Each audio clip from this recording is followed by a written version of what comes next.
Coming up on Midco Motorsports, the first 1 to 50 wins as the World of Outlaws late models wrap up their annual Wild West Tour at River Cities Speedway.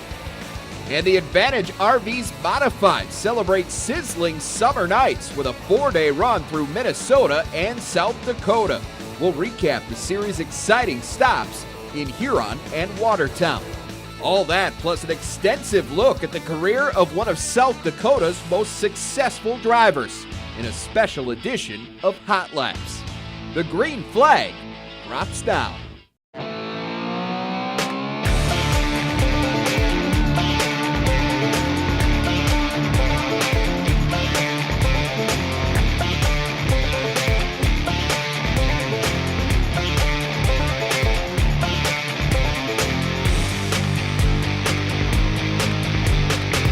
The Bull Ring becomes the OK Corral. How's everybody doing? I'm Jay Elson, and this is Midco Motorsports.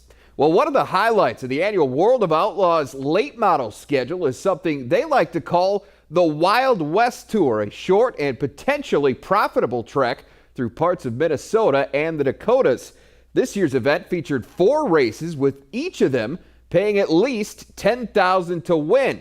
And it all wrapped up Friday night with a 50-lap shootout at River Cities Speedway. And it turned out to be the cleanest 50 laps you could ask for. They ran this thing straight through. Early on, it didn't look like anyone was going to catch Tim McCready in the 39. He had control after starting in the second position. Meanwhile, great battle for the runner-up spot between the two of Brady Smith and Tim Fuller in the 19. Fuller eventually gains the edge and starts to reel in McCready. He'd catch him on lap 23, and after trading the lead a few times, the Watertown, New York native got in front for good. Fuller leads the final 27 laps en route to his second World of Outlaws late models victory at River Cities, a win he thinks was long overdue. The last 15 races, we've been great, just could never capitalize on a win. We've had a lot of top 5s and stuff. When we hang around in the top 5, you knew we were going to get a win. So that definitely is the highlight of the year. So it's a plus in my book. Despite the win, Fuller remains outside of the top 10 in the World of Outlaws late model standings. Points leader Darrell Lanigan finished 5th on Friday, his 19th top 5 finish in 21 races. He's 212 points in front of Rick Eckert, with McCready sitting 3rd overall.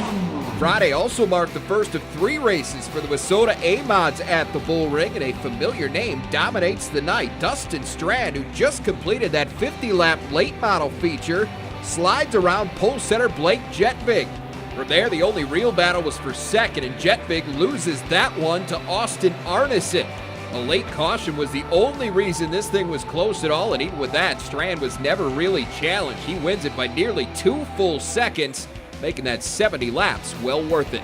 Austin Arneson and Jetvig followed Strand across the line on Friday.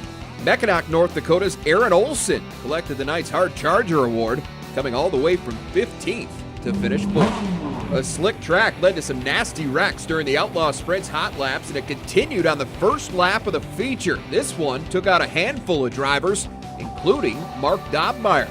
Things would clean up after that. The man from Grand Forks, Austin Pierce, who swept the double feature last week in his hometown, was on his game again. The 1K of Chris Schierick has been very fast of late. He stayed in pursuit of Pierce, but would ultimately have to settle for second as the number 2 machine makes it 3 in a row at River Cities and builds on his lead in the standings. I've never won more than 1 in a year, and that was last year. Now I've gotten 3 in a row. This is the 4th one of the year, so it feels pretty great. Just hope there's better things to come. What a roll for Pierce, who's chasing his first track championship at the Bull Ring. He's now 25 points clear of Casey Mack, 26 ahead of Schierick. East Grand Forks' Bob Martin and Minot's Greg Nikotenko are 4th and 5th, respectively. The Advantage RVs Modified Tour celebrating sizzling summer nights with a stop at Dakota State Fair Speedway in Huron on Saturday. But it was the street stocks that got things started, and despite a couple of restarts, this one was all Brock Stout. The 49 car led from green to checkered to collect his first win of the season. The Midwest Modifieds made up the night's second support class, and it's the 10C of Chad Olson, jumping out to the early lead. After a caution brought Olsen back to the pack, Tyler Johnson flirts with the lead, but Olsen withstands the challenge. The Hendricks, Minnesota native holds off the 91 to get back to victory lane for the second time in 2014. Once there's a caution after caution, it's hard to keep concentrating, for me anyway, and sometimes the tires go away, but the 19 or the 91 car got alongside of me, and I just had to step it up a little bit, and we got lucky. On to the 30-lap main event, and this was well worth the wait. The 37 of Scott Ward leading after the first lap, but it wouldn't last long. Suited up, the Watertown native finds himself in a fight with the legendary Kent Arment. The 9 car uses the inside to get around Ward here, but that was just the start of a great back-and-forth battle. Ward returns the favor a couple laps later, passing Arment on the outside, and he goes on to get the win, his first on the Advantage RV's modified tour this season. Confidence is a big thing in these cars, and we got good confidence coming in tonight, so I thought we'd have a good chance tonight. Because we got a good car, Shyrock car, and everything's working really good for us. So it's Ward, Mike Stearns, and Jason Grimes going 1, 2, 3 on Saturday, while Arment falls back to a 4th place finish. From there, it was on to Watertown on Sunday for the 4th and final race of the sizzling Summer Nights Tour. Travis Sauer takes the win, followed by Grimes and Ward. Dave Kane and Matt Gilbertson also earned top 5 finishes. So with 7 races remaining, the chase for the Advantage RV's Modified Tour Championship is heating up. Great battle going on up top between Kane and Grimes, who are separated by just 2 points. Mike Stearns still in contention as well. The tour resumes Friday, August 8th at Brown County Speedway in Aberdeen. Racing finally resumed at Knoxville on Saturday, and it turned out to be a great night for Sioux Falls area drivers. Find out which ones made their way to victory lane when we come back. Midco Motorsports on Midco Sports Network is presented by Butler Machinery. And welcome back. Well, after a 3-week battle with Mother Nature, the clouds have finally parted over Knoxville Raceway. The chase for the track's championship cup resumed on Saturday, marking the first sprint car races at the famed half mile since June 21st. Start of the 360's 18-lap A main, Kelvin Landis takes the lead, while Sioux Falls' Dusty Zomer zooms into the silver position. But Zomer wouldn't stop there. Lap 3, he moves under Landis for the lead, and he made it look easy from there. Zomer controls the final 16 laps and collects his 3rd career 360 victory at Knoxville. The 410s were up next. Pick it up on lap 4. Justin Henderson, who started 4th, pilots his 1 car past pole setter Wayne Johnson to take over 2nd place. That's where he stayed until lap 19. Henderson chases down race leader Ian Madsen on the backstretch, makes the pass in turn 3. And the man from T, South Dakota goes on to take his first 410 win of the year and gain some ground on Terry McCarl in the process. Henderson, though, still trailing the 7-time Knoxville champion by 131 points in the standings. Back to South Dakota for Saturday's show at I-90 Speedway. Hobby stocks were up first. 3-way race for the lead early on between the 81 of Travis Vandentop, the 6 of Dustin Gulbranson, and the 71 of Zach Olivier, and it's Vandentop in front as the 12 car of Mike Cheney spins out in turn 4. That brought the field back together. Gulbranson makes a move for the lead on the restart, but another caution flies before he can complete the pass. So it's a green-white checkered sprint to the finish, and Vandentop just able to hold off Gulbranson and Olivier to pick up his 2nd win of the season. B-mods were next. Things got nasty on lap 2. Major pileup in turn 1 with Tim Dan getting the worst of it. The 40 car going upside down. Fortunately, Tim and everyone else was okay. Cameron Vanderweerd was in front most of the night, but Dennis Martin takes the top spot away with 2 laps to go. The 33 would be the first to cross the finish line, but it all went for naught. Martin disqualified after his car did not pass the post-race inspection. That gives Van de Weerd his first win of the season at I-90. Onto the street stocks. Kip de Groot jumps out to the early lead in the 44 car, but Gary Brown Jr. bearing down. He'd make his move on the outside a few laps later, but de Groot able to fend him off. Fast forward to the final lap now. Points leader Travis Schurz makes contact with Brown. That sends the 22 car spinning, but Brown able to keep it moving, so he remains in third for the restart. That helped open the door for Brad Van Voorst, and the sixth row starter makes it count. After another late caution, the 48 goes green-white checkered to end a 13-year drought at I-90.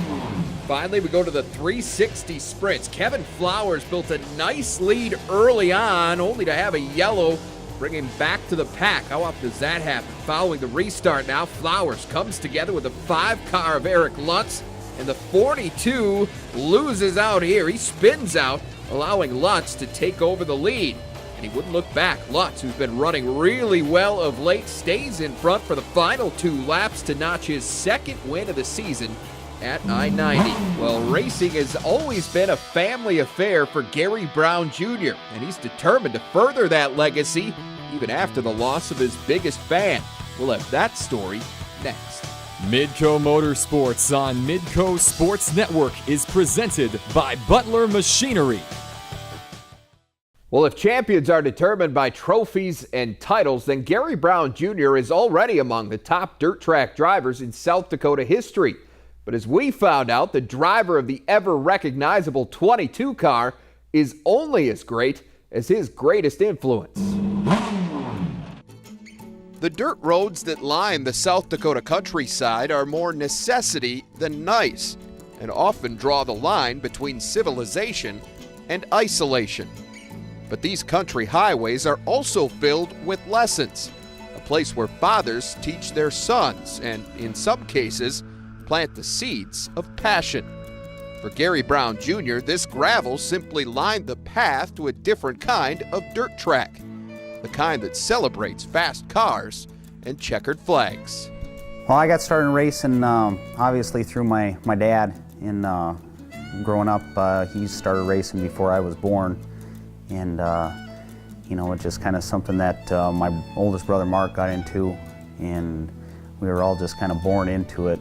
You know, started off early years of my life going to the racetrack during the summers and kind of haven't stopped going since. Gary's initial contributions to the family effort came in the shop. He learned how to care for cars, how to ensure that no laps were unnecessarily lost. But by age 15, maintenance was no longer enough to satisfy his own need for speed. That's when he approached his father, Gary Brown Sr. My dad was racing down in Stewart, Nebraska, and he let me take it out for some hot laps around the track. I had a lot of fun, and next year started racing. It was something that I'm thinking that he knew was coming all along, but you know, a couple years before that, I kind of hee-hawed around whether or not I wanted to get into it.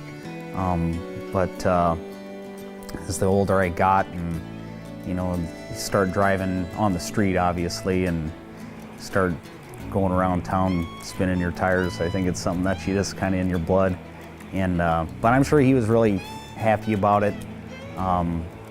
He was, you know, him and my brother were the ones that basically worked on my car a lot to get me going.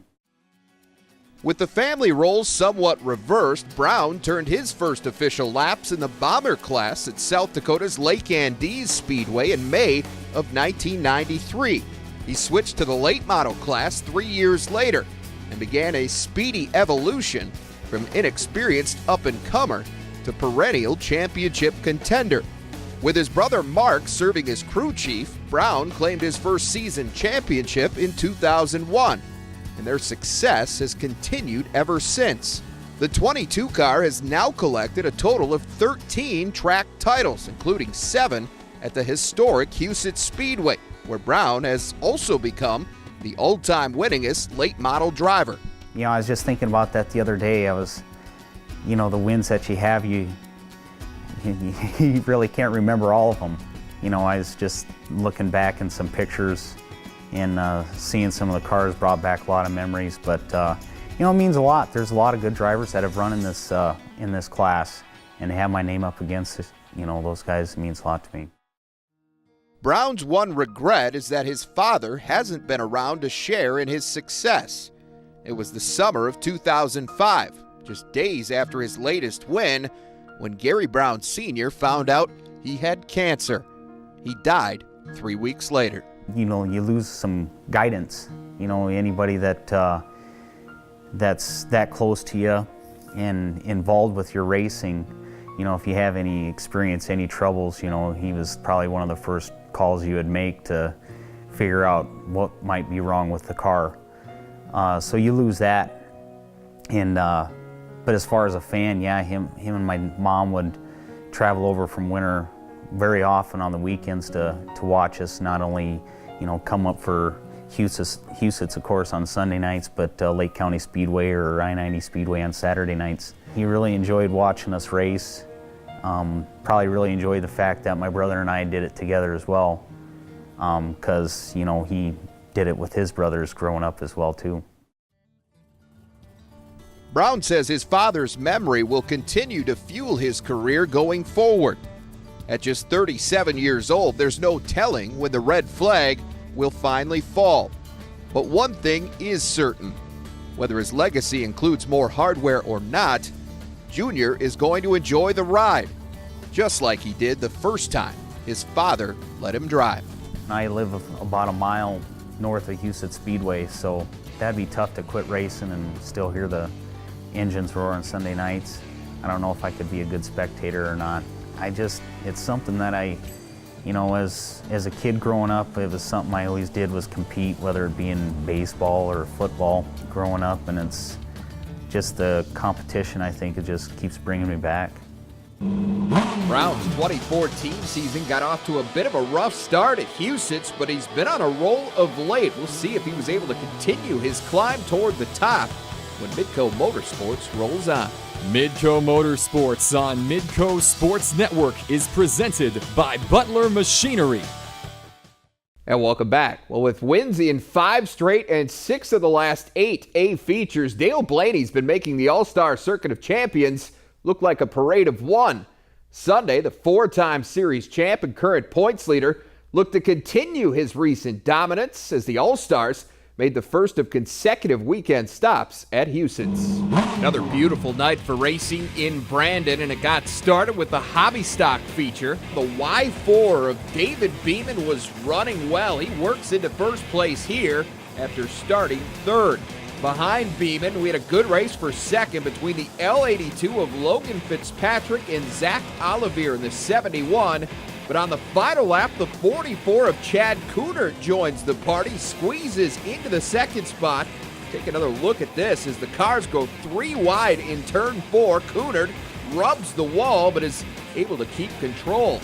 And he didn't want to stop there. Cooner tries to make a move for the lead, but Beeman able to hold on for his first ever feature win at Huset, something he's been chasing for a very long time. It's been coming for 14 years, and there's not enough words to describe how I feel. I'm ecstatic, I'm happy. It's just a wonderful feeling. Beeman currently stands 7th in Huset's hobby stock standings. Defending champion Dustin Gulbranson still on top, but not by much. Olivier right on his bumper, just 2 points behind. On to the B-Mods, and after a restart, the 14N of Nick Barger and the 6 car of Dustin Cruz battle for the early lead, with Barger gaining the top spot. But you can never count out Coulter Deutsch. The points leader started 5th, but here he is working his way past Jared Nitro for 3rd. He stayed there for the next 6 laps until Barger loses control and hits the wall. That allows Deutsch to sneak past Cruz for the lead with 2 to go, and that's where he would finish. Deutsch heads back to victory lane for the 6th time in 2014. No other B-Mod driver has more than 1 win at Huset's this season, so Deutsch's 28-point lead certainly seems safe. Ryan Walker hasn't won, but his 7 top 5 finishes are keeping him in contention. Move to the street stocks. Pick it up on lap 3. Defending champ Gary Brown Jr. takes advantage of a mistake by race leader Howard Bartman to move into the lead. That left Brown and points leader Darren Cordles at the front of the pack, and it's always fun to see these guys battle. They stay neck and neck all the way to the checkered flag, but it's the 22 that crosses first, giving Brown his second consecutive win at Huset. It's his 4th victory overall this season, tying him with Cordles for the most in the street stocks division. Cordles, though, has 2 extra top 5 finishes, and that keeps him on top of the standings. He's 36 points in front of Sean Taylor and 51 better than Brown. On to the 30-lap main event for the UNOH All-Star Circuit of Champions. Fans eager for the start, as was Ian Madsen. The 18 won the dash to earn the pole, and he settles into the top spot right off the start. Fast forward to the final lap now. Madsen looking to seal the deal, but a caution flag comes out just before he crosses the finish line. That just delayed the inevitable, though. Madsen wins the green-white checkered sprint to the finish for his 2nd straight All-Star win at Huset. It was running awesome. Leonard Lee, Michael Williams, and the whole crew they've been working really hard back at the shop to try and get this program up to where it deserves to be. And I think that showed tonight, and it's good to be back in the winner's circle. We have reached the white flag. We'll wrap things up with a look at your weekend schedule right after this. Midco Motorsports on Midco Sports Network is presented by Butler Machinery. Here's a look at your Midco Motorsports calendar for the weekend ahead. Enjoy the races. We'll see you back here next week.